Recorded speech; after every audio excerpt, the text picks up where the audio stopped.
Hello दोस्तों, welcome back to my channel grow with Akash. तो हमने थर्मोडायनेमिक्स के सारे वीडियो ऑलरेडी यूट्यूब पे डाल दिया है। जो भी हमें पढ़ना था, system, motorcycle, diesel cycle, processes, फिर इक्विलिब्रियम, जीरोथ लो, फर्स्ट लो, सेकेंड लो, वो सारे वीडियो यूट्यूब पे ऑलरेडी डल चुका है।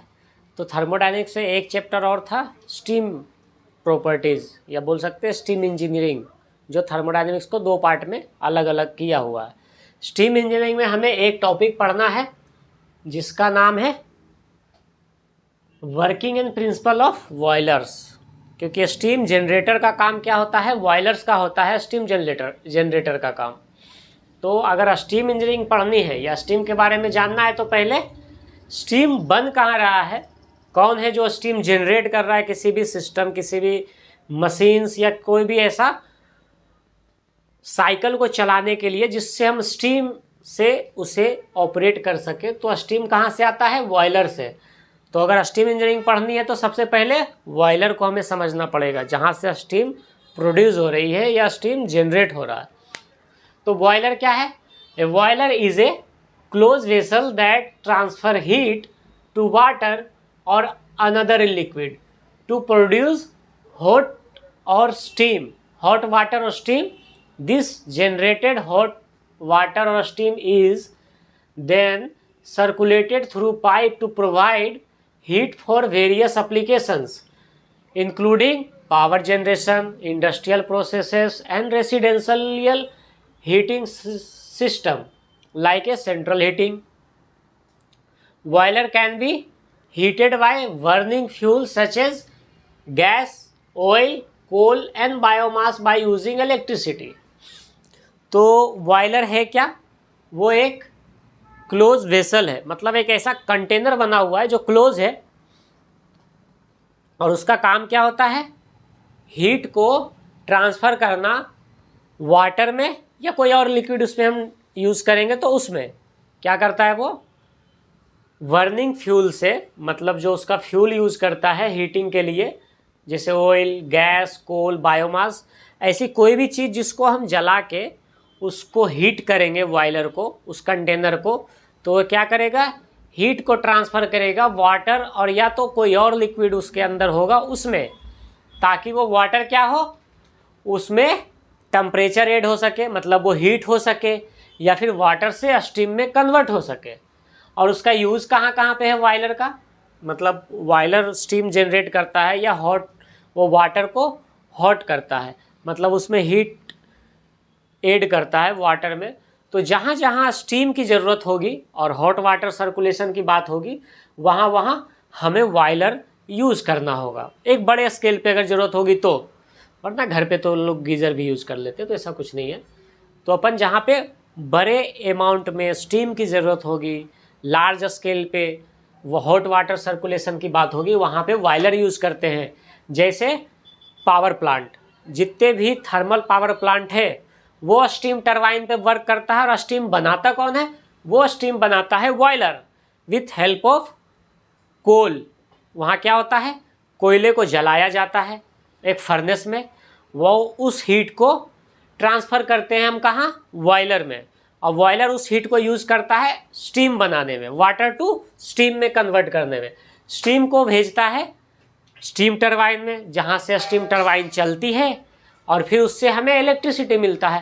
तो यूज हो गया क्या, पावर जनरेशन है। Industrial process, industrial process means जहाँ पे हमें हॉट वाटर ट्रीटमेंट या कोई ऐसा इंडस्ट्रियल चीज़ हो रहा है जहाँ हमें स्टीम से चलाने की ज़रूरत पड़ी किसी मशीन को, किसी भी ऑपरेशंस, या कोई भी ऐसा प्रोसेस है जो स्टीम से ही हो सकता है इंडस्ट्रीज़ में, तो वहाँ क्या करेंगे, हम बॉयलर का यूज़ करेंगे।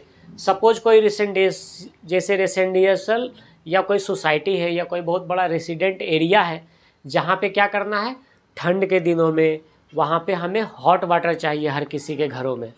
तो ऐसे 1000-2000 लीटर की टंकी से कुछ होगा नहीं, और वहाँ हमें हीटर लगानी ही पड़ेगी।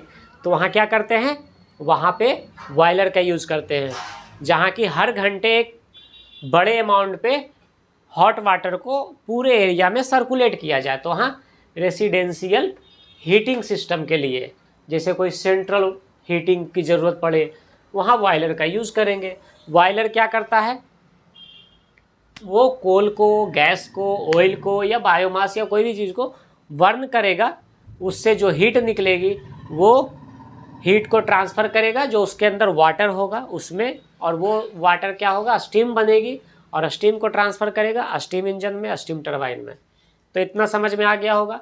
अब है क्या, ऑपरेशन ऑफ बॉयलर्स, मतलब बॉयलर ऑपरेट कैसे होता है, उसका क्या क्या वर्किंग है। तो पहला क्या है, कंबस्सन, क्योंकि जब हीट जनरेट होगी स्टार्ट पॉइंट तो वही है। तो कंबस्सन में क्या होगा, a fuel source is burn to produce thermal energy और हीट। मतलब कंबस्सन में क्या होगा, जहाँ पे कोल, ऑयल या कोई भी गैस यूज़ करके हमें हीट प्रोड्यूस करनी होगी, जलाना होगा, उसे जलाएंगे, उससे हमें क्या मिलेगी, थर्मल एनर्जी, हीट मिलेगी। तो पहला प्रोसेस है कंबस्सन। दूसरा प्रोसेस क्या है, उस हीट को बॉयलर के अंदर ट्रांसफ़र करना। This hot gases flow through a heat exchanger transferring heat to the water within the boiler tube. Boiler के अंदर क्या ट्यूब है जिसमें वाटर सर्कुलेट हो रहा है। अब वो क्या करेगा, कोल जो जलेगा उसको, हीट को क्या करेगा, ट्रांसफ़र करेगा उस वाटर में जो पाइप के अंदर चल रहा है बॉयलर के अंदर। अब क्या बॉयलर का नेक्स्ट, बॉयलर का क्या काम होगा, हीट जनरेटर या जनरेट करना। Heat rise the water temperature it's boiling point, मतलब क्या हुआ, स्टीम जहाँ जनरेट होता है बॉयलर के अंदर वहाँ क्या हुआ, हीट राइज हो गई, वाटर में टेम्परेचर ऐड हो गया और वो बॉइलिंग होना शुरू हुआ, क्योंकि 100 डिग्री पे कोई भी वाटर बॉयल होना शुरू होता है, मतलब वहाँ से उसका बॉइलिंग पॉइंट आता है। और जैसे जैसे उसमें हम हीट ऐड करते जाएंगे 200 डिग्री, 300 डिग्री, 400 डिग्री, वो स्टीम में कन्वर्ट होगा और उसको हम ज़्यादा टेम्परेचर में करेंगे और भी हाई टेम्परेचर, हाई प्रेशर पे लेके जाएंगे तो सुपर हीटेड स्टीम बनेगी जो एकदम गैस की तरह वर्क करता है, वो उसको बोलते हैं सुपर हीटेड स्टीम। और ज़्यादा हम अगर उसको और टेम्परेचर और प्रेशर पे लेके जाएंगे तो ड्राई स्टीम बन जाएगा, वो ड्राई सुपर हीटेड स्टीम। तो क्या हुआ, स्टीम जनरेशन स्टार्ट हुई। तीसरा प्रोसेस में हीट राइज एंड टेम्परेचर, मतलब वाटर जो है पाइप के अंदर चल रहा था जिसमें हम हीट ट्रांसफ़र कर रहे थे, अब वहाँ क्या हुआ, वो वाटर बॉइलिंग पॉइंट पे चला गया है और उसमें और टेम्परेचर हमने हीट दिया। क्या बोल रहा है, more energy is absorb the water turn into the high pressure of steam. मतलब एक टाइम आया जब बॉइलिंग पॉइंट हुई, फिर बॉइलिंग पॉइंट के बाद उसमें कंटिन्यूसली हम हीट ट्रांसफ़र करते गए, तो जब हुआ क्या, वो वाटर हाई प्रेशर स्टीम में कन्वर्ट हो गया, चेंज हो गया, तो हमें स्टीम मिल गई। अब क्या होगा, स्टीम कलेक्शन एंड यूज़। अब उस स्टीम को हमें कलेक्ट करना है, चाहे जैसे करें, पाइप के थ्रू, टरबाइन के थ्रू, और उसको यूज़ करना है। तो क्या है, the steam is then collected in a vessel, मतलब कोई कंटेनर या कोई ऐसा वेसल्स में हम उसको स्टोर करेंगे, उसे कलेक्ट करेंगे और फिर वहाँ से क्या करेंगे, routed through pipe to the power turbine. कहाँ उसको भेजेंगे, पाइप से पावर टरबाइन में, और जनरेट क्या करेंगे, इलेक्ट्रिसिटी और supply heat another industrial process. मतलब क्या किए, फर्स्ट में कंबसन हुआ जहाँ पे फ्यूल बर्न हुई। फ्यूल का मतलब कुछ भी हो सकता है, गैस हो सकता है, ऑयल हो सकता है, कोल हो सकता है, बायोमास हो सकता है। फिर उससे हमें क्या हुआ, हीट मिली, हीट को ट्रांसफ़र किए हीट एक्सचेंजर के हेल्प से, जो वाटर था, जो वेसल्स में, जो बॉयलर में वाटर था उसमें हमने ट्रांसफ़र किया। हीट ट्रांसफ़र होने के बाद क्या हुआ, टेम्परेचर राइज हुआ वाटर का, वो बॉयल होना शुरू हुआ और हमें वाटर से स्टीम मिल गया। उस स्टीम को हमने एक वेसल्स में कलेक्ट किया, एक कंटेनर में, एक वेसल में कलेक्ट किया और उसको पाइप के थ्रू हमने क्या किया, भेजा स्टीम टरबाइन में, जहाँ से हमें इलेक्ट्रिसिटी मिली, या फिर किसी ऐसे मशीन में, कोई ऐसे पाइप में जिससे हमें इंडस्ट्रियल प्रोसेस के लिए ज़रूरत थी, या रेसिडेंशियल एरिया में हमें कहीं फ्लो करवाना हो हॉट वाटर या स्टीम को, वहाँ हमने भेज दिया। अब क्या हुआ, ये तो हो गया कि हमने यूज़ कर लिया।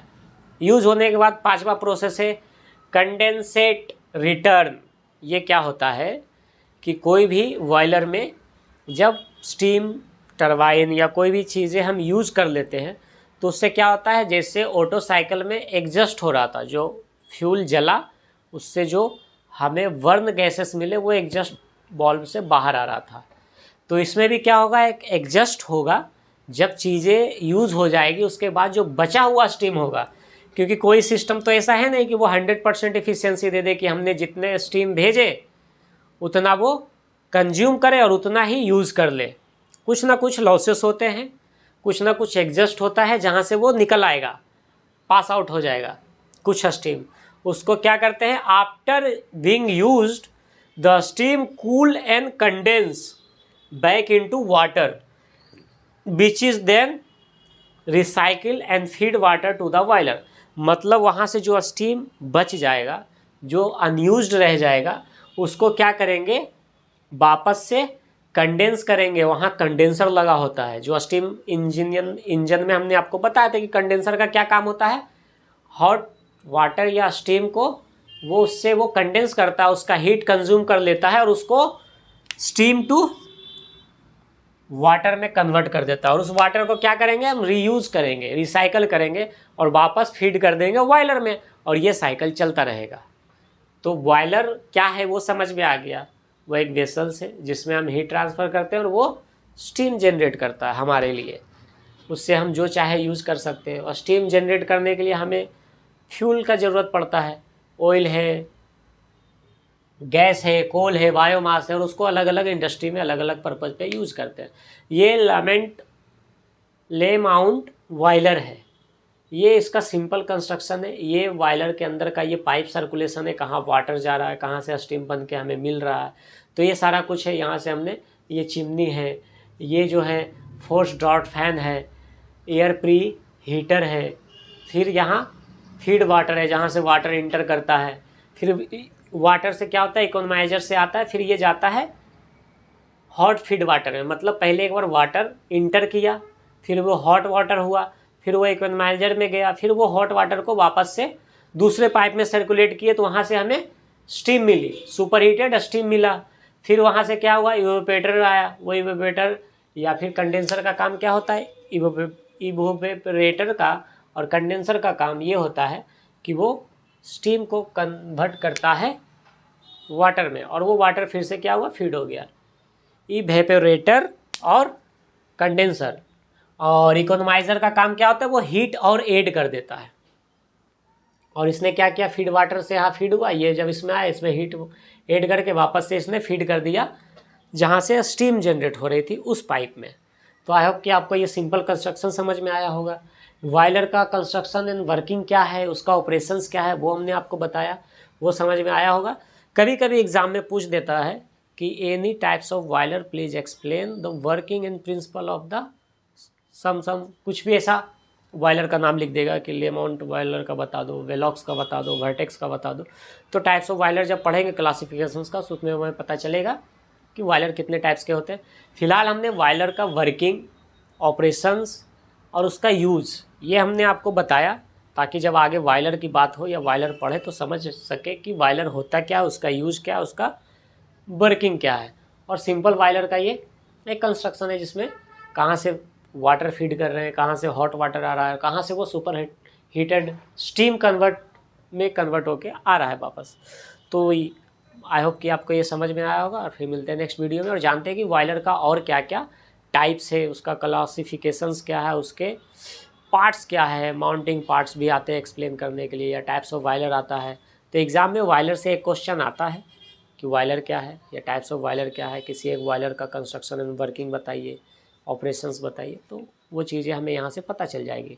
मैकेनिकल वाले जो स्टूडेंट्स हैं वो अच्छे से पढ़ें, ताकि उन्हें आगे का जब स्टीम का पढ़ना हो, नोजल पढ़ना हो, स्टीम टरबाइन पढ़नी हो तो समझ में आए। थैंक यू सो मच, मिलते हैं नेक्स्ट वीडियो में।